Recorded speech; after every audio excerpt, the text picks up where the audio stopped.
everybody, and welcome to the Total Soccer Show. I am Taylor Rockwell. Obviously, I'm doing the introduction. Daryl Grove is not with me in studio, but we do have another Englishman on the line. It's Mr. Ryan Bailey. Hello, Ryan. Hello, Tay-Tay. Pleasure to be here again. Oh, you started with Tay-Tay, and now I'm going to hear about that. That's the tone I'm kicking off with, yeah. I appreciate it. I've successfully avoided that. I am Tay-Tay. Amongst so many people in my life, I'm glad that you've now revealed that to the public. Thank you. Are you Ryan really? Bailey. I didn't. Oh, wow. I really went there, didn't I? I mean, usually in jest, specifically to annoy me. But yes, my in-laws all happy to call me Tay-Tay. It's fun times. It's fun times. I'll stop it now if you'd like. Oh, no. But actually, it's very charming when you say it because you've got the Englishness to it. It works well. It sounds good. You can continue to say it. Thanks. So thank you for that. And thank you for joining me today. Daryl not with me, obviously, but I'm excited to talk about lots of different games from different countries all over, well, I guess mostly just Europe. We're staying in the continent, but we've got lots of games to get to. But I wanted to ask you one question first. A while ago on Twitter, I think it was, you mentioned that you kind of semi-consistently have a cup of tea like near you or you have one brewing. Is that accurate? Yeah, it's kind of like my life force. If I don't have one either on the go or I'm thinking about one, then I'm in trouble, yeah. And here's my question then. Like, do you have the double boiler sort of situation, or are you just constantly making cups of tea? Do you mean do I have two kettles like simultaneously going? Well, like the Turkish style where they have like the water boiling on one and then set on top of that is like the concentrated tea, so you can just kind of mix it really quickly and then you can go. So you always have tea. I guess what I'm wondering is, like, do you have tea on the stove like 12 hours a day, or are you making a cup of tea each time? Oh, Tay-Tay, please. I'm British. I make it each time from scratch. What do you take me for? Please. So what percentage of, say, if you're awake, you have small children, so I'm assuming you're awake at 4:30 in the morning? About then, yep. Average right. about 4 hours sleep. There we go. That a boy. So yeah, like how many times, what percentage of your day do you think is dedicated to making tea? This is very important stuff I need to know. I think it's about the same amount of time that I spend eating food that my children don't eat on their plates. It's probably about 20% or so, I'd say. So about 40 for both. All right, that's perfect. And then the rest of the time, I assume, is spent watching soccer, which is why you're with me today. We're going to be talking lots of action in the Premier League, lots of action in Serie A and the Bundesliga, but we're going to start in Spain because it was another El Clasico, the second in 4 days, and the second in 4 days that did not go Real Madrid's way. Ryan, did you watch this one live? I certainly did, yeah. And once again, I did a prediction piece for this game saying how, Real Madrid are in danger of going into the wilderness in the Classico. It's been quite a while since they've won this game. I think Barcelona have won the last 6 Classicos now. They've won the last few at the Bernabeu as well. I think the away side has won 6 of the last 10 Classicos, if the notes in front of me are correct as well. So it kind of came to pass, didn't it, how the Real Madrid once again have put the opportunity to get one over Barca on the table in this game. Yeah, and I think with that, Barcelona now are also like the all-time series leaders. That has not been the case in a very long time. But I do think that was a deserved win for Barcelona, even if it wasn't by all accounts the most aesthetically pleasing game. It was a lot of Barcelona maybe sitting off. I think like the relatively early goal helps with that. But it did feel like maybe this was Madrid's chance to sort of go at Barcelona a bit more and really come away with at least a point or some sort of result to keep the theoretical title race alive. Instead, it seems like they're kind of coming away with more questions than answers this time around. Yeah, definitely. I mean, they've come away 12 games to go, 12 points behind. It's not ideal, is it? No. And as you say, Barcelona definitely were better in this game. I think they were. I think we can say they were outplayed in the Wednesday in the Copa del Rey semi-final second leg. Definitely, this one was a different story, although a less flattering scoreline. Interestingly, but yeah, much better. I thought one thing that really stood out to me, Tay-Tay, I'm sticking with it, is the Barcelona central defence. Piqué and Longley, I thought were both brilliant. They were kind of the Virgil van Dijks of their team. Which one did you enjoy more? Was it the Piqué scramble on the ground to try to block the shot with any part of his body, or was it him dribbling across the face of his own goal with 2 people in hot pursuit? I think you coach youth soccer. Would you ever tell someone to either pass across your own box or dribble across your own box? No, it's an absolute no. I love that. I thought that was great. As did I. But I really did think he was, in a game where Rakitic scores a good goal, Messi did Messi things, it did feel like Piqué to me was the standout performer. It never looked like Real Madrid were going to find their way through. Certainly it didn't look like Gareth Bale was going to find his way through. And I'm with you, yeah, it felt like the center-back pairing for Barcelona was the thing that really kept them in this game. Do you think Madrid could have done more to break them down, or do you think Madrid in their current form, the way they look, the way they've been playing, that it's just always going to be kind of an uphill battle against a defense like Piqué and Lenglet? It's difficult, isn't it? Because they just seem like they're a bunch of misfits at the moment, Real Madrid. I mean, technically they always are because they're always pieced together from sort of very expensive parts, but they're just not fitting together at the moment, aren't they? I mean, in the Wednesday game, it seemed like on that left channel when you had Vinicius and you had Reguilón behind him, there was lots of overlaps. It was lovely. There was lots of threat down there. Was it Semedo right back? I think was it a different right back possibly for that game? So maybe that was a difference in this game.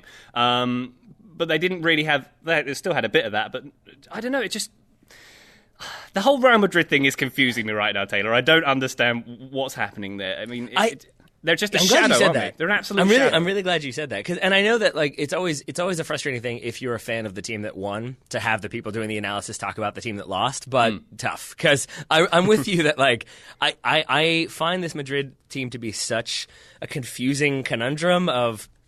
It felt like going into this season, Ronaldo's gone, but it felt like they had the pieces in place. They seemed like they were ready, and now here we are with like Solari still in charge, but I don't think he's going to be their long-term solution by any stretch of the imagination. It seems like they were hoping Gareth Bale was going to be able to fill a lot of the like goal-scoring prowess of Cristiano Ronaldo. That has not come to be. Nope. And so instead, it does feel like this Madrid team who will inevitably finish in the Champions League spots. That's not really a big concern, but it does feel like they should have these parks. They've got Rodrigo Goes coming. They've got Vinicius Jr. doing Vinicius Jr. things, and it should be a more exciting team. It should feel like, oh, they've got the parts there to challenge next season and to be in a good spot next season. And I'm still coming away from this game and kind of the last few games from Madrid thinking maybe they don't necessarily have that kind of groundwork in place, and it will require a significant outlay this summer and a new manager to right the ship. Yeah, I think that's it. They don't really have the master plan in place. The master plan sort of from the millennium onwards was, buy really expensive players and they'll somehow work together. But they've stopped buying really expensive players. So it's not working together anymore. It's kind of what it looks like from the outside to me. And I don't know. It looks like they're in transition this season, Taylor. But also, I can't imagine they'll be out of transition in the next few years. You've got some new players coming through, like Reguilón mentioned there. But there's a lot of aging players in this side. There's I don't see too many hints of it. Oh, okay, Vinicius obviously is a new generation coming through, but there's a lot of players here. Your Ramoses, your Casemiros, your Benzemas, your Bales. He's 29 now. These are all going to be moving on in a season or two, probably, right? Yeah, and I think your point is valid there. That like I would say Reguilón. I still don't properly know how to pronounce that because I always want to say Reguilón, but it might be one of those where it's Reguilón. But either way, him and Vinicius Jr. They do feel like. They were the kind of, if you're looking at two better players for Real Madrid, Vinicius Jr., maybe not his strongest game, but it still felt like he was trying stuff, Reguilón, getting in the attack, doing his defensive job. So I'm with you that like those younger players, there's a couple of them that do seem like they should be putting Madrid in a better situation than they are. But yeah, like then outside of that, it's going to require a lot of turnover and a lot of change, and I don't think that happens very quickly. But my question for you then becomes, if you were Florentino Perez, if you really... God, I wish I was. If you were going to go, I wish I were in terms of the spending power and control of a giant club power. Maybe not all the stress that comes with it and I guess. His general demeanor. But I'm wondering, right, like what would you do if you were taking over that Real Madrid team? Like what is the one position or what's the one player you think you would like to build a team around? Not necessarily that like this is what Madrid are lacking, but just is there a young player out there or a player of a certain ability that you think could be brought into a Madrid team and really help stabilize? Oh, that's a great question. I mean, the name that popped into my head was Neymar, but then it hasn't really worked out at PSG building a team around him there, has it? And I don't think he would quite be the solution to the problems here. Maybe he would for the financial issues. I mean, they're not a big spending team anymore, as I said. Oh, wow. I think, certainly Gareth Bale is not the answer. That's what Perez wanted, wasn't it? Gareth Bale was, he's been trying for years to kind of make him the franchise player, to use an American term. And it's just not worked out, has it? It seems like the crowd turn on him. It seems like his own teammates are turning on him at the moment. And maybe did you see the thing? Sorry to interrupt, and maybe to buy you some time to think. But did you see the thing? I think it was Modric today or yesterday after the game where he said, like, I'm not going to name names, but we're not where we thought we were going to be. And then he basically proceeded to say, like, and the club thought that Benzema, Bale, and Asensio would be able to fill the role of Cristiano Ronaldo. And then he kind of like dotted that one. And very in the same sentence went from I'm not going to name names to here are 3 names who are underperforming. And I think Gareth Bale is the one that definitely stands out. It sounds like whistled off.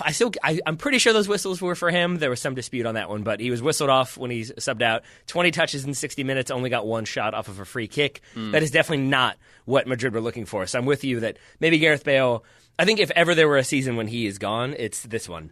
Yeah, but this summer we see him get that maybe move. we've discussed this before, Taylor, but where does he go? Who can afford those wages? Yeah. I mean, obviously people talk about Man United and Spurs. Those are the 2 biggest links for him. And I could see it. Could you imagine if he went back to left-back, if he did a Luke Shaw or he went in the back, left-back, wing-back role at Tottenham? That would be wonderful.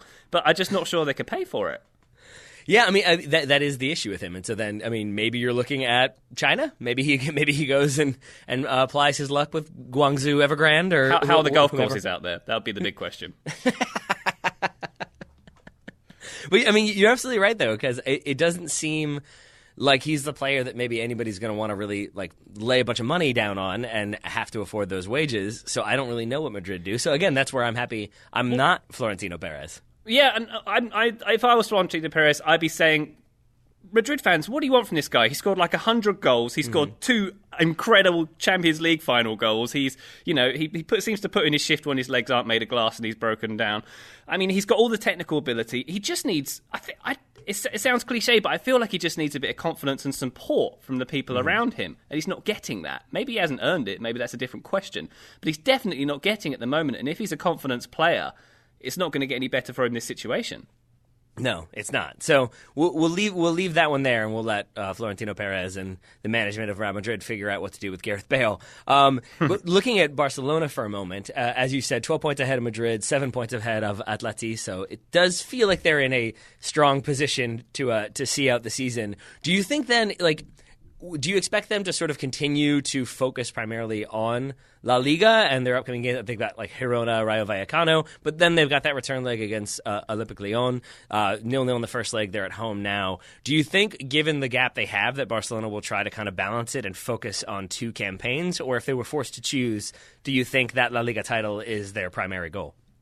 Yeah, it's a great question. I mean, I was asked the other day, is there a concern that Barcelona are repeating last season? And it was me thinking, and it was framed in a negative way. And I was thinking, hang on, didn't they do the double and they got to the quarterfinals of the Champions League? That seems quite a good thing to repeat to me. Yeah. But it seems to me like there's this sort of ownership of the Champions League on Real Madrid and ownership of the domestic side of things with Barcelona. And I don't think there's anything disparaging about owning the domestic side of things, because at the end of the day, you don't have to be the best team to win the Champions League. We've seen even Real Madrid were one of them, not the best team in a competition when they've won it. And whereas in the league, you do have to be the best team. So I think there's certain honour in that, and definitely Barcelona, they're probably going to win it again this season, aren't they? But I'm going to lay down a little prediction for you here, Taylor. I think Lyon do one over Barcelona. I think they sort of shot them. Yeah, I think the way watching those games against Man City, the way they can break really fast, they kind of caught them out a couple times in the first leg of that one as well. I wouldn't be surprised if Lyon pull a shocker in that one. All right. Well, if they do, we'll have to have you back on so you can gloat and also help me break it down. Much more from Ryan Bailey and myself still to come, but I wanted to let you know that today's episode is brought to you in part by Robinhood. Robinhood is an investing app that lets you buy and sell stocks, ETFs, options, and cryptos, all commission-free. While other brokerages charge up to $10 for every trade, Robinhood does not charge any commission fees, so you can trade stocks and keep all your profits. Not necessarily stock-related, but if I were to buy stock in, say, Manchester City's title hopes, I would be doing that. I would maybe sell City's Champions League aspirations for next season, given some of the stories that we've heard about their compliance with financial fair play. Maybe they're not around, so maybe you sell those stocks. We shall see how that plays out. We're going to get to this later on in the show, but I think Ryan and I are both buying stock in Bayern Munich's title challenge, their candidacy for yet another Bundesliga title. I feel like we're going to buy some stock there. And maybe we sell our stock in Schalke. We'll turn it around. That all one together is one stock, I think. Given the way things are going, given the way they continue to be going for Schalke, maybe just hold off on that one. Although that could be a stock that rebounds and then suddenly it's worth way more than you paid for it if you could actually buy stock in such a thing. But for stocks, ETFs, options, cryptos, all of those things that you can actually buy, Robinhood has got you covered. And Robinhood is giving listeners to the Total Soccer Show a free stock like Apple, Ford, or Sprint to help you build your portfolio. Sign up now at soccer.robinhood.com. Once again, soccer.robinhood.com to get one free stock like Apple, Ford, or Sprint. Robinhood will help you learn how to invest in the market as you build your portfolio. We appreciate that. We appreciate Robinhood sponsoring this episode, as we do with every episode that they sponsor. Now, with that said, back to my chat with Ryan Bailey. A comprehensive win for Barcelona. They are confidently top of the table. Let's keep that trend going then. Let's go to Serie A, because Juve remain confidently top of the table. Safe to say, I think they're going to win Serie A this season, and especially so when they knock off Napoli 2-1, as they did away this weekend. But it was a controversial game. What was the thing that stood out most to you from this game? Was there one particular moment? There were a few. I think the back pass for the red card, the Mere back pass that Ronaldo, teased the red card out, didn't he, basically? Yeah. But that awful back pass on the right back, Malcuit, I thought that was, you're setting your goalkeeper up for failure if there's anything out of that situation, wasn't it? Yeah, absolutely. And it reminded me of, there was the sequence, we're going to talk Premier League later on, but there was the moment in the Liverpool or the Merseyside derby when Fabinho kind of did the same thing. He tried to pass it to Virgil van Dijk and it went wide, and then it almost led to an Everton goal. And Virgil van Dijk just stared at Fabinho for 10 seconds, and then I think eventually yelled at him. But it was a similar situation. I was just like, what are defenders doing? Pass the ball. Why can't you complete the easy pass? And yeah, in the end, it then leads to a red card, and kind of Napoli always facing an uphill battle from that point on. The feeling in rec soccer when you play a pass back to your goalkeeper and it's too short and you see someone running onto it, that feeling you get in your stomach. Can you imagine how much amplified that is if you do it in the Stadio San Paolo in front of everybody? It must be awful. It hurts me. It physically hurts me. But since we stopped there for a moment, I was very conflicted about this sequence, because it's a bad pass from Malcuit. Then you have Ronaldo basically latches onto it, puts himself in a good position, gets it around Alex. Is it Meret or Menet? Menet, I think it is. I say Meret. Oh, okay. We're gonna go fancy. Meret, whatever. He's Italian, isn't he? He's not French. Yeah, whatever. They share a border. It's okay, but at the time, I thought, this is for sure. I thought it was in the box, too. So at the time, I was like, for sure penalty. Then the red card comes out, which then I was like, okay, so it's going to be outside of the box. But I watched it again, and I realized, there's no real contact there. That Ronaldo kind of takes that touch wide and then jumps over, flips down, rolls around a little bit. And I'm of two minds here, because I think correctly that his path is obstructed, that he can't continue his run as he would have. So he is then adjusting his body and kind of being taken out, I guess. But since there is no contact, it makes it feel a little bit stranger. Where did you come down on this one? As in, should it have been a punishment of a red card? Yeah. Yeah, well, that's what the rules is. I mean, it's kind of a double punishment, isn't it? Particularly if it was in the box. So there's the debates over whether it should be the correct punishment. But at the end of the day, he stopped him from scoring, and it was kind of a professional foul, whether the contact was there or not, right? Is that how we look at it? Yeah, I think so. And I think also the one that I went back and watched a bunch is Ronaldo, when he hits the ground, he definitely goes to sell it for a minute as though his leg was hit. He kind of grabs his leg and then really quickly stops and just kind of watches the events proceed. And to me, that also was helpful in feeling like if he had rolled around on the ground as though he'd been, had a broken shin, and then you see those replays and there's no contact, suddenly it feels like he knows what he's doing, rather than, his path is obstructed, he can't continue on, so down he goes. So I think in the end, that was a justified red card. They then score from it. It's a great free kick from Pjanic. Pjanic is one of the most pleasurable surnames in soccer to say. Pjanic. I just love saying it. Pjanic. Really? Yeah. Is it helped out by Miralem? I feel like Miralem Pjanic is a very good soccer name. It's beautiful. It reminds me of one of my all-time favourite tweets I sent when they were playing against, I think it was Pjanic at the Zisco. It was some sort of picture where they were both in the same picture, and it was glorious. I'm glad you found that glorious. Favorites. Did you enjoy his red card as well? Did you find that equally glorious? Oh, all red cards are pretty glorious, aren't they? That's from a neutral point of view. Going back to Ronaldo, though, if I could say, I was kind of surprised, maybe misplaced surprised, that he was on the field in the first place. I thought that with the big game against Atleti coming up, Juve might actually have given him a rest in this one, given the massive lead. I think it's I think they've got a record-breaking lead at the moment. Yeah, they do. 72 points after 26 games. That's the most points that I think that anyone's ever had in Serie A at this point, blah, blah, blah.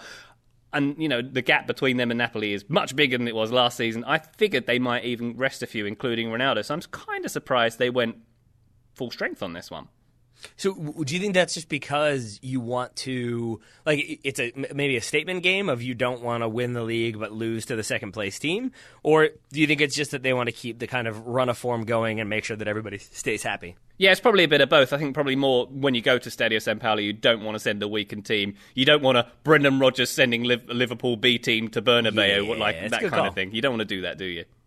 So no, I suppose you don't, but you are right, though, because you do run that risk of, I guess with Pjanic getting a red card, that won't bleed into Champions League at all.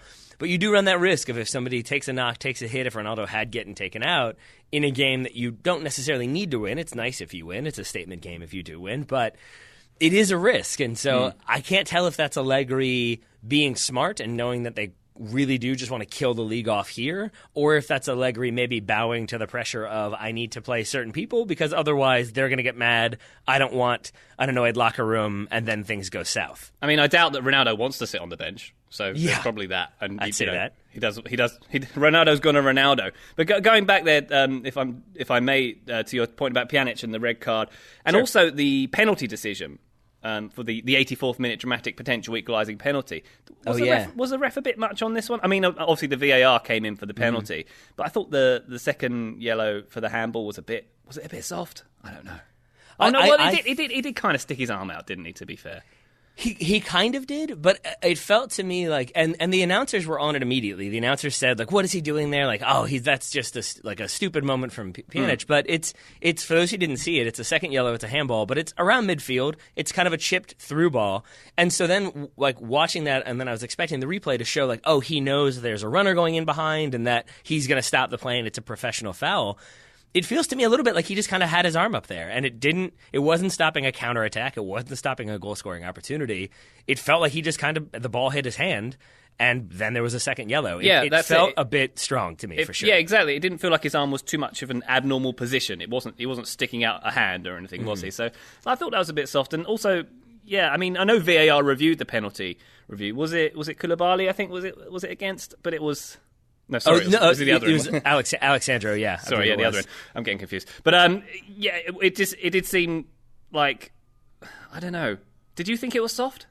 Yes, 100%. I think it's a dilemma that Daryl and I have had a bunch when we watch sequences in studio. If you watch that replay on super slow motion from 14 different angles 1,000 times, it looks so much worse. And in this case, it's Sandro running back. It's off of a corner, I think, that's being played back across. He's jumping to block it, and it hits the underside of his arm. I think the ref doesn't call it at first, gets the kind of signal that it needs to be looked at, takes a look, gives the penalty. And I think it is one where, yes, I guess it hits his hand, but it is so quick and in such a rapid state of transition that, to me, this is one where it doesn't feel like there's much else he could have done. Right. It doesn't feel like he's trying to gain an advantage or actively making a play on the ball. And I think given that he's kind of scrambling to get into a defensive spot, it also doesn't feel like it's an unnatural position, that his hand shouldn't be there. It's just that when you watch it on super slow motion replay, it's just as soon as that ball hits, it becomes so much clearer and it looks so much worse that I think you're inevitably going to give that penalty if you're the ref. And that's where I have been really, really pro VAR since it was implemented in the World Cup. I thought it was really good. It gave me a sense of you're not going to miss anything. You're not going to get a goal that you shouldn't get, and you're not going to not get a goal because somebody missed something. It is a nice safety blanket, but in this moment, it felt a bit much. And this was the first time, to be honest, this whole weekend where VAR felt a little bit too much. There was games like John Brooks scored for Wolfsburg in the Bundesliga. He scores and he kind of runs away to celebrate, but the entire team is constantly looking around to see if anybody's reviewing, if the refs are signaling for anything. And it's the first time I felt like it does take away a little bit from that drama and that excitement. It takes away a bit of nuance as well, doesn't it? I think the referee would have exercised nuance in that position. Yeah, and I heard on the Game podcast, Gabriel Marcotti was saying that he thinks, I think it was Marcotti was saying that he thinks that you need a little bit of that drama in soccer. You need a little bit of that controversy, and it does feel like instead of VAR sort of removing that controversy, and instead it's yeah, that definitely was a handball, definitely should have been given or shouldn't have been given. Now that's become the new controversy. That's become the new nuance of, well, what are the rules of the game and how does this work and how do you interpret that? And it was those two sequences, the second yellow for Pjanic and the handball that didn't end up getting converted, so maybe it's a case of ball don't lie. But those were two definite moments for me this weekend of maybe VAR has some more wrinkles to be ironed out. But what did you think? I've talked a lot. Where were you on it? Yeah, I'm basically 100% with you there. I think we're missing the nuance that you would have got in that situation with that penalty before. But at the end of the day, it is the safety blanket, as you say. But I feel a bit smothered by the safety blanket in this situation. Yeah, there it is. So it's like when you have the really nice, comfortable blanket, and then about 10 minutes in, you're like, oh, it is way too hot for this blanket. Then it makes you a little bit uncomfortable. There we go. Okay, so it can feel good. It can be nice in situations, but sometimes you don't need the safety blanket. All right, I like this metaphor, and I appreciate it. Thank you. But yeah, as you said, Juve comfortably on top of Serie A. I think we'll feel pretty confident that they're going to lock that one up and hold on to the title. Yeah. They do still have Champions League, as you said. Be okay. Yeah. The other, I would say, big game, given that it's the Rome derby, was Lazio's 3-0 win over Roma. And when I saw that, I didn't watch this game live. I just saw that scoreline, and I put it into the show notes as definitely a game we have to talk about. And I kind of expected it to be a very comprehensive, Lazio took Roma apart. And when you have a game where I think it finishes 3-0, I think the third goal was in the 78th minute or something like that. It was very late into the game. It tells a different story, and it tells a story to me of Lazio getting that goal and then basically Roma having to push and push and push, not really taking their chances. Lazio get the 2 goals at the end, sort of when Roma are really, really stretched. That's why it finishes the way it does. That was my takeaway. How did you feel? Did you feel similarly about this game, or did you feel like it was a much more comprehensive game plan from Lazio? Yeah, flattering scoreline, as you say. And I think Roma, they had 56% possession. They had more shots. They had more corners. They had more blah, blah, blah. They dominated the stats as well. But Lazio are the champions of Rome. That's all that matters in this one. And I wasn't expecting this scoreline either. I think it's been a while. I think it's Lazio's first win in this derby in 4. Very much against their recent form in the league as well. So, I mean, the one thing I wanted to talk about is Lazio's kit. What do you feel about it? It looks like a mid-90s rugby kit to me. And is that a good thing or a bad thing? It's the thing I can't decide if it's good or bad. It's different. Yeah, it's definitely different. I think I am not as big of a fan as I am of some of their jerseys in the past, but I do think when you've got Lazio who tend to, in my mind, it's light blue and white. That is very Napoli as well. And so I think you can also have a lot of confusion there in terms of who is the prettier light blue team. And I think right now it probably is Napoli. So maybe, you've got to differentiate by going 90s rugby style. And I think maybe that works for Lazio too. And also with the big eagle and the SS, a bit more right-wing symbology going on with Lazio, but let's not touch on that. Anyway. I mean, we can because that is the reality, right? That they are the more right-wing of the two teams. Roma the more left-wing. And I mean, ask Paolo Di Canio about those things. So, I mean, I'd rather not. That is, that's never mind. Don't ask him. Yeah, avoid Paolo Di Canio if you can. But you're right though. I think that is probably why I would automatically say I prefer Napoli's jersey, even if I can't describe the intricacies of Napoli's jersey. That sort of outside soccer reputation does filter into my appreciation or lack of appreciation of the club. It definitely does. Now, if I may talk about Roma though, please. I was really looking out for Nicolo Zaniolo in this one. I covered the game against Porto in the Champions League, and he had an absolute blinder in that one. He looked very special. Not so much in this game. There was a stat on Opta that put out. They said he's dispossessed 10 times in that defeat, a record in a Serie A game this season, and he got subbed off as well. He had a stinker, so I was disappointed by that. And I thought Sharawi was pretty good in that Porto game as well. He also got subbed out in this one. So from some of the more reliable of the front three, not so hot for Roma in this game, evidently. It did make me wonder. There was the stories years ago of I forget who was manager of Roma at that point, but it was that he subbed out De Rossi and Totti because they get because they have such like a connection to this derby that it becomes almost they're too emotional, they're too amped up for it, and they kind of don't do what's been asked of them. They lose kind of track of what their responsibilities are because they want to win so badly. And there are those moments where it feels, this derby lends itself to people who are kind of steeped in the tradition. De Rossi's still in the field, but Zaniolo, as you said, El Shaarawy, both Italian, and both have been with Roma for a decent amount of time. And I do wonder if maybe that's part of it, is like you just get so amped up for a game, and it can be hard to maybe then like fully focus because you're emotionally charged, and thus you maybe forget that you're supposed to track back or be in this specific position. And I do wonder if maybe that factors into some of the bad performances we saw from Roma. Yeah, quite possibly so. I mean, I don't know. I think it's odd because they had the stronger team on paper. They're stronger in form. Sometimes soccer's just crazy like this, huh? I mean, and sometimes when you've got a very aging backline that can't really keep pace with young, exciting attackers from Lazio, then that probably also slightly problematic. And De Rossi's obviously about 95 years old as well. He got subbed out incidentally as well. He will never age. I do have one more question for you, not necessarily related to this game, but I guess like inspired by it. What is the most dramatic, or what's the biggest derby that you've personally attended? Either it can be like an emotional one, like a personal one for you, or have you been to a Classico or a Merseyside derby or anything like that? I've been to quite a few London derbies. I'm a Wimbledon fan, so I went to a lot of those back in the day. I'm trying to think. I've not been to a Classico. I've not been to the Milan one. Not been to many in person.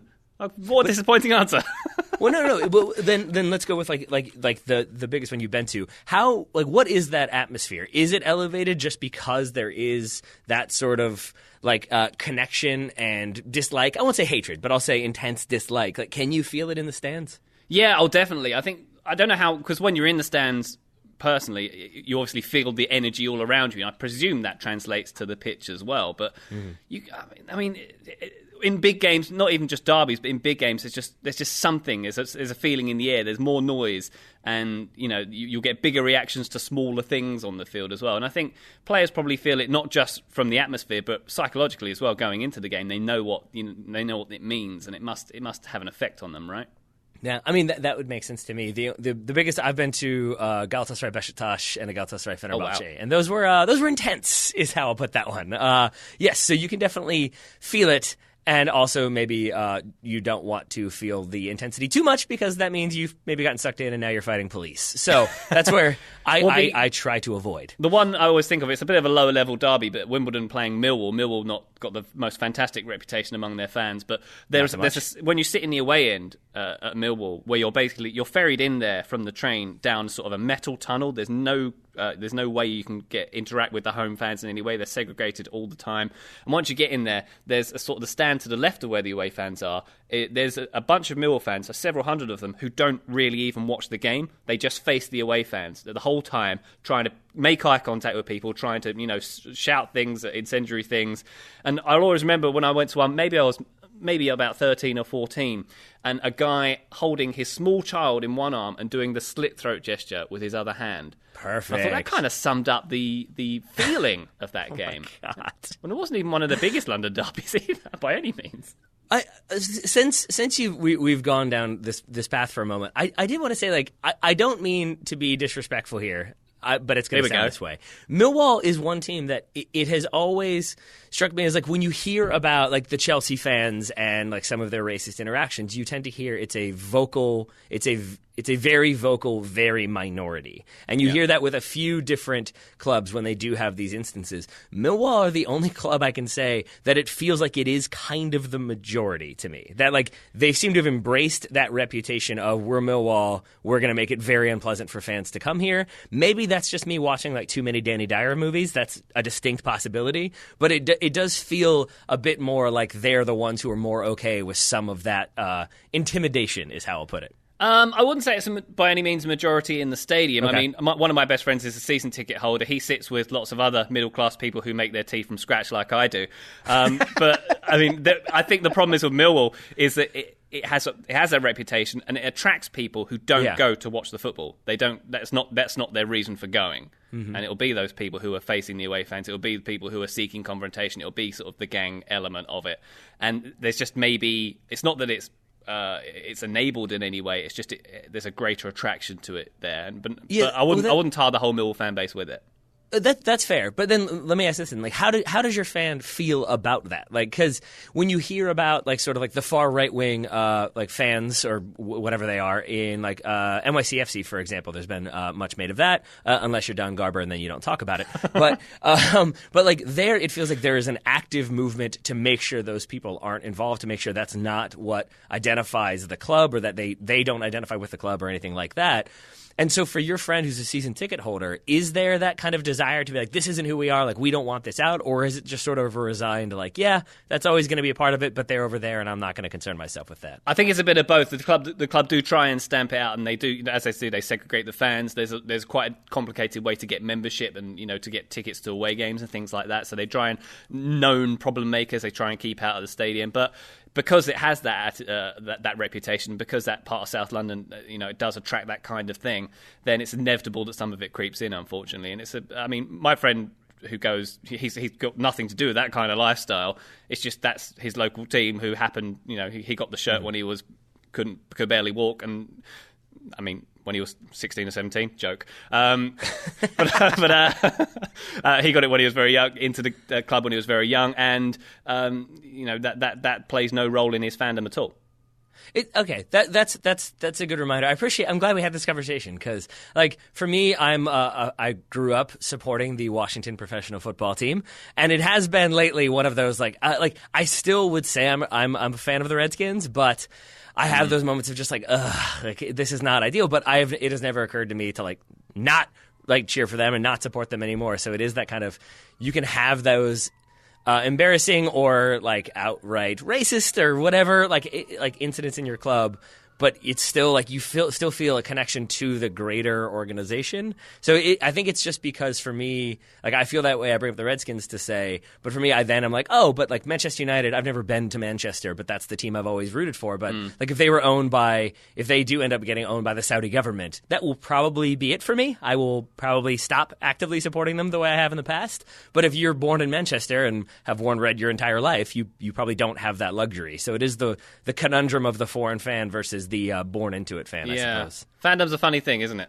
This is Taylor jumping in one more time to let you know that today's episode of the Total Soccer Show is brought to you in part by BR Live. That's right. Our friends over at BR Live are the only way to watch all the Champions League and Europa League games that you want to see. Ryan has said that he thinks Lyon might turn it around against Barcelona, might do a little bit of an upset there. If you wanted to watch that potentially happen, then you could do so on BR Live, because if it's not on TV, you can log in and you can watch that match spoiler free. You're not going to get any updates, so you can kind of keep everything fresh. You don't have to worry about the scoreline being ruined halfway through.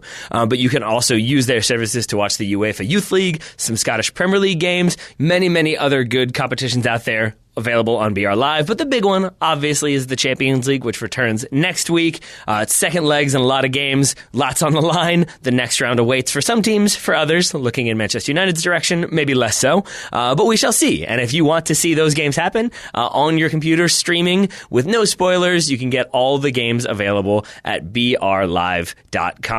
It's worth noting that if you are a fan of a team that maybe isn't going to make it too much longer in the competition, or you're not entirely certain, you can also buy an individual match pass as opposed to the overall pass that allows you to watch every single game. If you just want to see the one game, you can do it that way too. So then, if your team is out, you no longer even have to think about the Champions League. It's out of your mind, and it won't cause you any stress. But if you really enjoy it, if you want to stick with it, then you can go the full pass, get all access to all those Champions League games, and the Europa League, and the UEFA Youth League, and the Scottish Premier League, and much, much more. So check out brlive.com for access to all of those many competitions. Now back to my conversation with Ryan Bailey one more time. Let's go to happier places, but let's stay in London. Let's talk North London derby. Tottenham Arsenal finishes 1-1, and it seems like the biggest kind of talking point coming out of this one, and I'm going to further it, is who do you think was more pleased with this result? Because I think Arsenal looked better. I would say played better on the whole. Tottenham, though, found the way to get a point, which is something that teams who are trying to reach that next level have to find a way to do. I think both could be reasonably satisfied with the result, but surely it's Arsenal who have to be happy with that. I think Interesting. I mean, on the grand scheme of things, St Totteringham's day becomes a bit more of a reality. They've caught 2 points on them. It's the triumphant return of the day they've been missing for 2 years now. They haven't had one of those. I think Tottenham have won the last 2 North London derbies they've hosted, so Arsenal's form hasn't been as good in this game as well. So to come back and get a point from this one, well, not come back. Obviously, they took the lead, but I mean, I think the stat here is the last time Arsenal won away at Tottenham in the league was May 2014, and the goal in that game was a 1-0. Thomas Rosicky. Stunning fans by not being injured long enough to get the goal in that one. So and also being Arsenal at the moment, their away form, it's not the best, is it? I think the only recent victory is against Huddersfield. So I think Arsenal. If I was an Arsenal fan, I'd definitely be happy coming away from Spurs with a draw because I'd be probably expecting less. I think the reasons why Arsenal fans might feel slightly aggrieved is because, one, it's pretty clear to me that Harry Kane was offside on the free kick that then led to the penalty. There's been some debate about, but was there contact and should that negate the offside? That's one. But then the other one would be Jan Vertonghen, who ends up kind of making that heroic goal line stand after the penalty's awarded late in the game. Oh, yeah. Replays show he's, 6 yards inside the 18 when the penalty's taken? He's kind of level with the taker as it's being taken, which probably means it should have been retaken. So that's one of the least punished things in soccer, isn't it? That and the foul throw, I think. So the one that I am obsessed with, speaking of throw-ins, is how, from where the ball goes out of bounds to where the throw-in is taken is my new obsession, because routinely, it is at least 5 yards further up the field, but I do love the one where the player, it goes out by the corner flag, and then somehow it ends up being taken literally 30 yards up the field. That seems to happen with such regularity, and only infrequently does the referee say, no, back it up, back it up. It usually requires the home fans to start screaming before they'll do something. The people in front of the advertising hoardings need to be pointing, no, it's here, it's here. Exactly. Before the referee does anything. Yeah, that would be an apt use of a laser pointer. Don't shout in a person's face. Just point at the spot where it went out of bounds and make Excuse sure. me, referee. I think you'll find it was back here. Yeah. Do you do a lot of voiceover work? That was some good voiceover work. I'm available. All right. So Ryan Bailey available for voiceover work, but also happy to discuss non-punished incidents. Because I think you're right that encroachment on a penalty does tend to be one that maybe doesn't necessarily get looked at as much as it should. Yeah. So that's where I'm still inclined to say maybe Arsenal feel like they should have done a little bit more, come away with all 3 points. But it does open the door up, as you said, with Arsenal 57 points, Tottenham in third, Arsenal fifth, Tottenham in third with 61. So suddenly you could have that kind of St. Totteringham's Day. Spurs fans won't love that. Arsenal fans will probably appreciate it a bit more.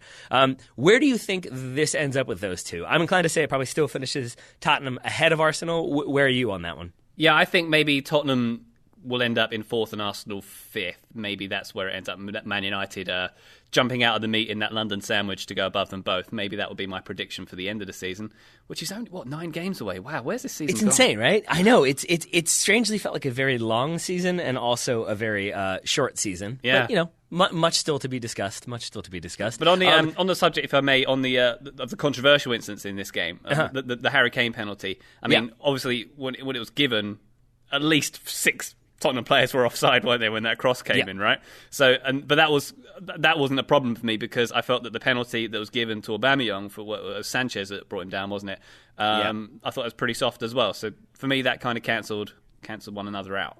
It does feel like we're sort of if you're looking at the narrative from the weekend, it does feel like officiating played more of a role than I think I am used to. Maybe that's just because once you're paying attention to it, it stands out that much more. Yeah. But I would agree with you again. Yeah, there's some soft decisions in that one. Maybe everybody should feel okay with a point. Is where we stand. One thing we should say: if there was VAR in the Premier League, that penalty wouldn't have been given for Tottenham, right? I mean, I would assume not because then you've got the offside, and I don't think it can be nuanced enough. I forget who it was who was debating that. And I alluded to this earlier, but the idea of Harry Kane was offside, but because he was fouled before he was technically actively involved in the play, you could make an argument that he was standing. Yeah, that's where it gets too much for me. That's where I would hope that you wouldn't have some weird it does feel like we're going to the Law and Order, the 2 lawyers in front of the judge arguing about VAR, who's going to get it right. If you have a bunch of officials who then come together, maybe that's what the VAR room, just people in suits yelling "Your Honor." But yeah, it's It's a strange situation because it does feel like VAR is coming, right? I don't know if that's official yet or not, but then we'll get even more like watch pointing and wrist pointing and VAR square drawing and all that good stuff. Until then, we can just content ourselves with the drama at the Merseyside derby, unless you have anything else to say about the North London derby. Just that Davinson Sanchez needs to sit on the naughty step because Ramsey's goal, by the way, Arsenal fans must be delighted that Ramsey's going for free. But I think it was him who kind of oddly headed the ball into the ground. It sure was. That started the breakaway, and he gave away the penalty too. And he gave away the penalty. Not so good. I did have in all caps worst game ever from Davinson Sanchez ? And I said that mostly because I don't know if he's had worse games. I'm thinking he may have, but you're absolutely right because it's rare that you see a counterattack happen from inside your own half. Like Aaron Ramsey wasn't offside because he starts his run from only his own because half, he was in his own half, right? Yeah. Exactly, but that's how bad that sequence was from Davinson Sanchez, that he goes to make a play on the ball. And I think heads it into himself and then just completely loses track of the ball. Not a great game from him, not a great game on a whole. So again, I think we go back to maybe everybody happy with the point coming out of that one. Yeah. I would say Liverpool probably not nearly as happy to get the point away to Everton. Finishes 0-0. Jurgen Klopp afterward was blaming the wind, I think I heard him say. I have never been up to Goodison, so I don't know how windy it might be. He blamed the wind. He got into it with the ball boy. There was some sarcastic clapping. Yeah. It felt, again, I promise this is not just my Man United fandom coming to play. At least I don't think it is. It felt like Jurgen Klopp in a bit more of like a panic than I'm used to. Maybe panic's the wrong word, but just afterward, like he kept referencing the analysts in studio, and he was like, I know your analysts will say this, and I know your analysts will say that, and I know they're going to say this. Like, I think he said it 3 times in a 2-minute interview. Yeah. And to me, that speaks to, like, he's worried about what people are going to say. He's trying to kind of preemptively cut that off and maybe be a little bit charming so that maybe they're less inclined to say negative things. I don't really know, but that stood out to me as him. It just felt like he wasn't quite the, like, settled, polished Jurgen Klopp we've seen in other games. What did you make of this game and maybe Jurgen Klopp's reaction to it? I mean, even though he did have those reactions where you could see kind of things are getting inside his head, he's still so charming. Even when he did he reacted to the sarcastic clapping, he still walked away with that big grin on his face. And it's oh, come on. Be angry, Jurgen. I still don't get exactly. I've read some stuff. So if people missed it, after the game, he's walking off, and then he kind of stops and turns and goes directly up to a ball boy who's aggressively clapping. And then I think the ball boy stops clapping to give him a thumbs up and then continues clapping. Klopp has some words with him. And then, as you said, big smile, walk away. From what I read, it sounds like, I guess Klopp had said that this was going to be Everton's World Cup final, and so Liverpool had to prepare accordingly. And I guess the ball boy said to him, just like the World Cup final, this didn't work out well for you either, which I thought was good until I was like, but like, didn't Germany kind of get unceremoniously like roasted out of the World Cup finals? So maybe that's what he meant. Maybe not a World Cup final. That seems like too witty for a ball boy to become. That's a strange retort as well. But it is. I think as you touched on there, Klopp blaming the wind, which he's done several times before. And quite frankly, I think this is time we crack down on this. We need some sort of FIFA rule banning wind from all stadiums. I think maybe all Premier League games should be played in a dome. Actually, no, it should be a vacuum inside the dome, so that there's no. There might be different air density in different sides of the field, so we just completely make it fair for Jurgen. No wind. I mean, you can't have those types of imbalances. In fact, zero gravity. I think. Let's just get it all. Let's have it all just floating everywhere, and that will be. The fairest thing would be just to not play football anymore. Yeah, I think so. You know, let's get rid of the football. I think that's the only way that we can. Then we're all happy deal with this. Nobody loses. The other kind of big narrative from a Liverpool standpoint that I have seen coming out of this game was, like, are Liverpool becoming too predictable? And I think this is where we get to it's really easy to get into the, like, one game dictates the entire season. As an example, I was looking at the standings and, like, Tottenham, it's sort of like there was some question of like, oh, is this the beginning of the slip or is this writing the slip by getting the point? Like, they're still 9 points away from Liverpool, 10 points away from Man City. If City and Liverpool lose a game, Tottenham win it, suddenly I feel like the narrative pivots back to, oh, Tottenham are back in consideration. They could be in the title challenge. And it's too easy to take like massive like takeaways from one individual performance. So I don't want to do that. But I guess I do wonder with the rest of the season, if Liverpool want to stay in contention for that title, which they obviously do, they want to stay in the Champions League. Do you think they need to change things up? Do you think Jurgen Klopp needs to kind of vary his substitutions a little bit more? Or is it just, things didn't go right on the day, but on another day they do, and so it's not that big of a deal? I don't know. I mean, you want to play your best starting 11, obviously, it goes without saying, and they don't have the greatest squad depth, so I wouldn't be rotating too much if I was Jurgen Klopp. And, they've got a game plan that majority of the time is successful, so I don't think I would change things up. Whether they're getting found out or not, I think is an interesting question, because there's certain things in soccer that get found out, and that ends the hot streak. I mean, maybe even you could look at Leicester. They got found basically after their title-winning season. They got found out, and that sort of system got shut down. But then there's things like Arjen Robben does exactly the same thing in every game, doesn't get found out. So it's a curious thing. But I think rather than getting found out, for me, it's more that the attack aren't firing. I mean, in previous editions of Liverpool, it's been the defence that's been the problem. Obviously, the Brendan Rodgers era, going back to when they nearly won it, was that 2013, 2014, and it was the team who'd score 5 but still concede 4. And now seems very much the attack. I mean, that front three is having trouble. Mo Salah, I think he had 2 shots in this game. I think Mane, I don't think he had a shot in this game, quite possibly. And only a handful of shots between the others, Origi and Firmino coming on as well. But it just seems like you need at least one of those guys to be firing for it to be successful. And in the past few weeks, at least one of them has been firing. And without that, you've got a problem. Yeah, I would agree with that. And I do think I buy into a little bit more the idea that maybe if you've got that front three, but everybody knows how dangerous they are. Like, it's not to say that everybody knows, this is how you defend Mohamed Salah. Like, he still created chances. He still got open on several different occasions. But I do think that if you look at Liverpool, they've only gotten 5 goals, I think, from their midfielders this entire season. Right. So I think if you look at them and think, all right, if we shut down that front three, if we focus all of our efforts on making sure they don't get the ball in obvious goal-scoring spaces, or we don't let them sort of play that, like almost the weave sort of attack of like Salah passes and then he moves and then Mane passes and he moves and suddenly you don't know who's tracking and then all of a sudden Firmino's wide open 6 yards from goal and taps it in. If you can nullify that threat, then it does seem like then it's up to the midfield, Liverpool's midfield, to step in and ask questions, and maybe that's where they're falling flat a little bit. I think and maybe they were set up to fail a little bit by Klopp in this one, in that they had Shaqiri and Keita and Sturridge and whatnot on the bench. They brought on Milner and Lallana when they're chasing a goal. That's not the most ideal way of sort of pushing forward and chasing a goal. And and back to Salah as well. That one-on-one chance he had last season, he would never have missed that. He'd have tucked that away. He'd have got an even more acute angle and tucked it away. It's just something just not firing right now. It's the streakiness of because I know there's been much ink spilled on trying to figure out what's gone wrong or why aren't they firing the way they were, because I think gone wrong is a bit too harsh. They're in second place. They're 1 point behind Man City, who are one of the best teams I think we've seen in the Premier League. Yeah. So I wouldn't go that far, but I would say that there's something to be said for if you're in form. I always go back to, I don't know why this stands out to me, but there was one time many years ago when Didier Drogba, I can't remember who was against, maybe against Wigan, but he took a shot that I think ended up getting turned over by the goalkeeper for a corner, but he took it from the touchline. From the corner flag, he just turns and rips a shot at the near post.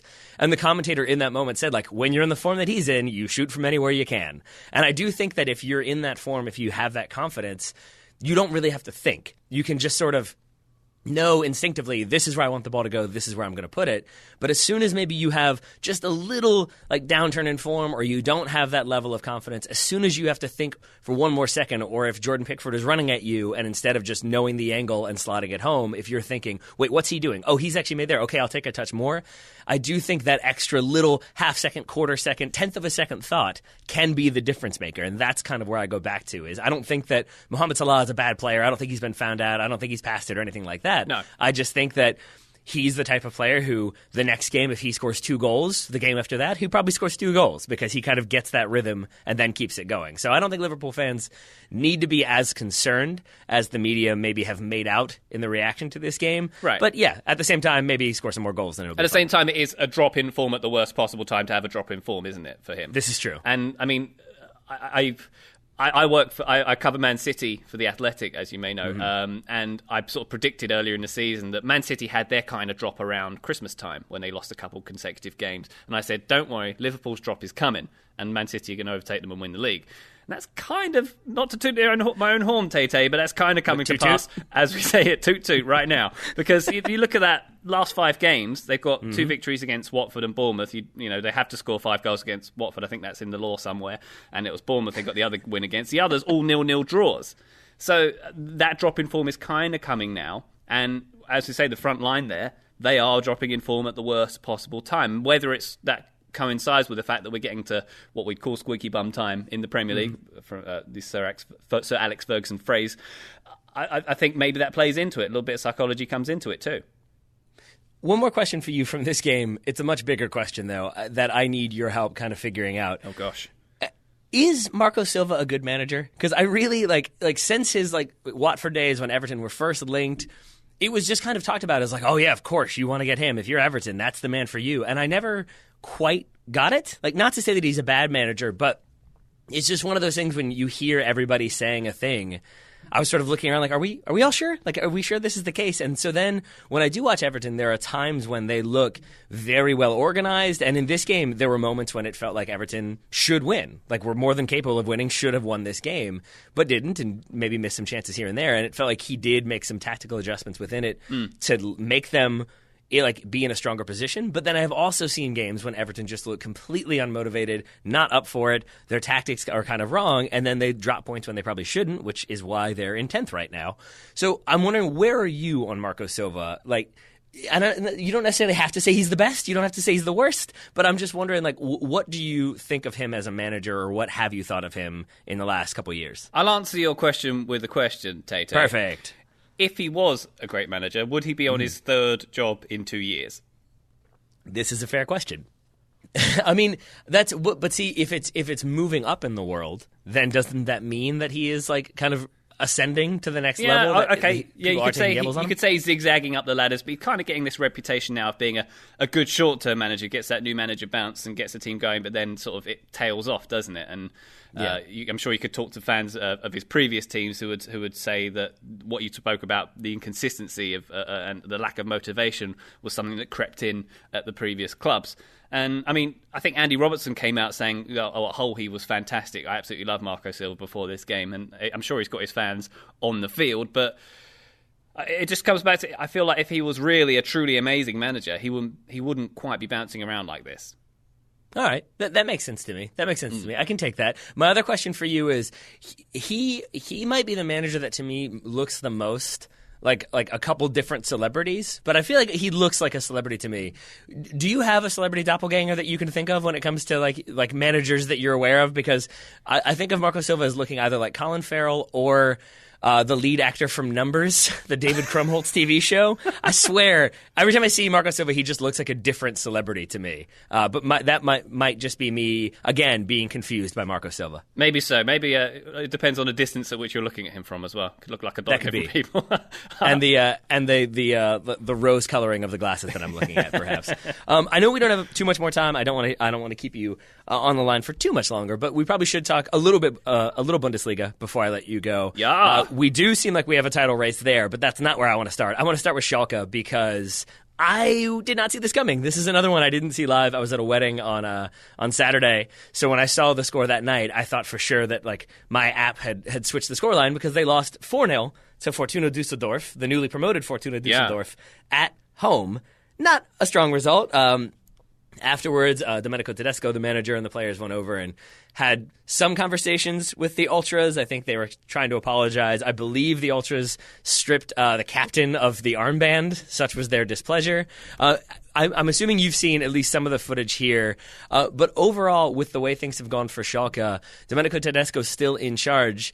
It seems like they're going to stick with him. Do you feel like that is the smart choice, that he has the incredibly strong season last year, but now they're in a situation where he's acknowledged, we have to fight for survival. We're in 14th out of 18. Would you advise Schalke to stick with Domenico Tedesco, given where they've been, or given where they are? Do you think it's time for them to make a change? I think it depends on how the next few games go, because look at how close they are to the relegation zone at the moment. They're 4 points off the relegation zone. So if they get a bit closer to that, then you have to kind of take action, don't you? And it's a difficult one with Tedesco. As you say, got a lot of credit in the bank from what he did last season. But it just seems maybe he's lost the dressing room a little bit. And by the way, we should mention that Weston McKennie gives him a lot of credit for the way he has brought him out and developed him as well. So we should be thankful for that from an American perspective as well. It's kind of weird because he's very young. He's kind of one of these managers you think he's only just getting going, and he kind of says the right things most of the time. Yep. Like after the game, he said this was a cowardly, empty performance that we can't be proud of. And I think there's a lot of managers who wouldn't have the ego who have too much ego to say that kind of thing. So I kind of respect him for that kind of thing as well. But it seems like maybe a classic case of, well, maybe it's not a classic case of losing the dressing room, because there's other factors here too. Because I think the sporting director Christian Heidel has been he resigned. He voluntarily resigned. Was it a week or two ago? After that defeat to Mainz, and there's been a lot of talk about how they haven't replaced the caliber of players they've let go. The kind of players they've brought in of not being quite at the same level. And I suppose the proof is in the pudding here, isn't it? The way they're 14th at the moment, but they've had a terrible start to this season. They started with 5 straight losses. They're in an absolute mire of form at the moment. And in a bit of background for this one, Fortuna Düsseldorf, they're in kind of the same region as Dortmund. I think it's not Dortmund, sorry, it's Schalke, but they're all in that same region. I think they're about half an hour apart, Gelsenkirchen to Düsseldorf. So it's kind of a derby of sorts, this one, but obviously Fortuna, being a promoted team or a smaller team than Schalke, wouldn't have expected this result. They will be absolutely loving this one. They'll be loving the fact they got one over Schalke. So bully for them, but what a crazy situation. It's nuts. And it's especially nuts because contrasting it with the Lazio win over Roma, where I was saying like it was 1-0 and then very late in the game they get those 2 when Roma are stretched. This one, it could have been 6. Dusseldorf had a goal called back for like a foul in the build-up to the goal. I think they didn't miss a penalty, but they missed like a sitter from like 8 yards out when the player was wide open. And they kept being wide open. And that was what was so revealing to me about this game is like Dusseldorf, again, promoted team. They're in the Bundesliga, so, credit there. They're ahead of Schalke. They're in 11th place now. But they're not this team that has this incredible depth of talent. This isn't Bayern Munich tearing apart Schalke. No. This is a team just playing very smart, counterattacking soccer and being ruthless in their finishing. And contrasting it with Schalke, who just looked like this was that type of game where it did look like maybe the players had switched off a little bit. Salif Saneh especially, just not marking, not tracking, not like at one point he vacates space in the middle of the field to go theoretically mark somebody who's not even involved in the play, and the space he vacates is where the player comes through and scores. And those moments really stood out to me as Schalke just maybe not having the depth to replace some of those players who are out of form or need a break. Yeah. But also, I think, as you alluded to earlier, losing players like Leon Goretzka, Max Meyer, it's tough to replace them, and I don't think Schalke have done a very good job. I think that's why Christian Heidel is gone. But I think that is part of the issue there, is that you've kind of lost strong players. You keep being linked with, your better players continue to be linked away from the club. And so I think it probably creates a feeling of uncertainty that if you then sack the manager, that makes it all the worse. So I think that probably explains to me why Tedesco is holding on there, at least for now, because with the links that say Weston McKennie's going to have to be sold to pay off some debt, if you're suddenly getting rid of players, you're getting rid of a sporting director, if you get rid of your manager too, suddenly that's a team in crisis. Whereas if you keep Tedesco and you back him, then suddenly it's a team who are sticking with their manager, and maybe players take a look at that and think like, yeah, that's where I want to be, as opposed to, no, I don't want to be there at all, because that seems like a club in crisis. Yeah, I mean, I still wouldn't be massively attracted to the project right now if I was a prospective player. But I think there's also there's a few players who just aren't firing as well. Like Guido Burgstaller, I think he was top scorer last season. He's got 3 this season. Mark Uth, who got that crazy call up to the national team. Not firing either. So it's a combination of, maybe also the formation, the back 3 getting found out a bit. Sané in the middle of that back 3, having some questionable positioning from what I've seen, definitely. And a bit of a hole in the middle of it too. But it's just a one big mess, isn't it? And it's so shocking how a team can go from pushing Bayern, well, not pushing Bayern as much as one can push Bayern by finishing second last season, to this. It's nuts. It's absolutely nuts. It makes no sense to me, and it's why I'm going to try to read a little bit more about it, dive deeper, because I really would like to know. I think because I have liked Domenico Tedesco, in contrast to Marco Silva, I feel like I believe that he is a good manager and have believed it. Admittedly, I think he's a more defensive manager, which is why I don't think he gets linked with some of the positions that I would have expected him to, given the way the season went last year. But then when you have that reputation as being a defensive manager and your team is conceding 4 to Dusseldorf, maybe suddenly that reputation gets called into question. So we shall see how the rest of the season plays out for Schalke. We'll see how it plays out at the top of the league. Last thing I wanted to get to before I let you go. Dortmund now level on points with Bayern Munich. Dortmund having a very bad weekend, losing to Augsburg. Meanwhile, Bayern Munich destroying Borussia Mönchengladbach. I'm going to try to ask you to put this in the context of the entire season, not just these last couple weeks, but if you had to bet right now, with the way the season is gone, with the way things seem to be going, it feels to me like it's Bayern Munich are probably going to end up on top. It feels like Dortmund are having their slip, and Bayern Munich started their season in a slip, and so now they're balancing it out, similar to what we were talking about with City and Liverpool. How are you feeling about this title race in the Bundesliga? Bayern are going to do it again, aren't they? Just feels like in this climate, in all things, just like the bad side always prevails these days, doesn't it? I don't know. the bad side. It does. I mean, because then there's the talk of them. I forget who they signed, and he still has more than 6 months remaining on his contract, but they're going to get him on a free. It does feel like Bayern Munich keep finding a way to get players that they should be having to spend a lot of money, and instead they get them for free or for very, very little. And it does feel like because of their ability to bring those players in but keep the other players that they have and more or less make everybody happy. There have been some reports of people being unsettled, but for the most part, it seems like things have settled. Bayern Munich now are in a position where, once again, it does feel like, they're going to really push Dortmund and maybe even separate from Dortmund because of the youth and the kind of young players that are coming through at Dortmund. Maybe they don't have quite that depth, and I do think in the end it's a similar situation in my mind to what we're seeing with Schalke, where just that it feels a little bit like in these last 5 matches. I think 6 points in 5 matches, not necessarily terrible, but when that's 1 win, 3 draws, and a loss for Dortmund, it has not looked nearly as stable as it has in the most recent months. There's parallels of City and Liverpool there, isn't there, for sure? Yeah.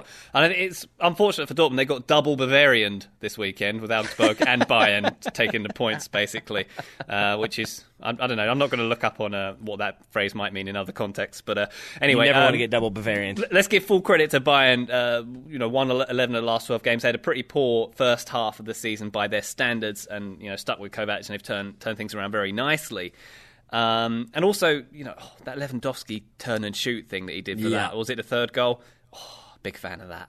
Love that. He's another one who, I don't know why this show has become the people that Taylor's ambivalent about, but he's one who I like. That's why I'm on here, isn't it? Yeah, exactly. I'm glad you know. But he's another one who, I hear as being. He's constantly with Real Madrid. He's considered the best striker in the world. And I think every now and then I have those moments of but I don't think of him as a very particularly fast player or particularly technical player. And he doesn't, elevate Poland to that next level. And then usually right when I think that is when he either scores 5 in 10 minutes as he's done previously, or he, has a brilliant little turn and shot under pressure from a tight angle when he has no business being able to turn and shoot. And then I remember he's real good. Yeah. Don't ever doubt Robert Lewandowski. Yeah, definitely not. He's got abs too. Have you seen his Instagram? Oh boy. I have not, but now I'm going to have to go subscribe to that, and then I'll try to compare him to Can other you celebrities. Imagine if he signed for Blackburn. You remember there was that story he was going to sign for Blackburn back in the day. I think it was when the volcanic ash cloud came over. It prevented him from actually going to England to sign a contract, but things could have been so different. I don't mean, whatever. I forgot about that. I also forgot about Blackburn. So there you go. That's what I can say to Haven't we all, darling?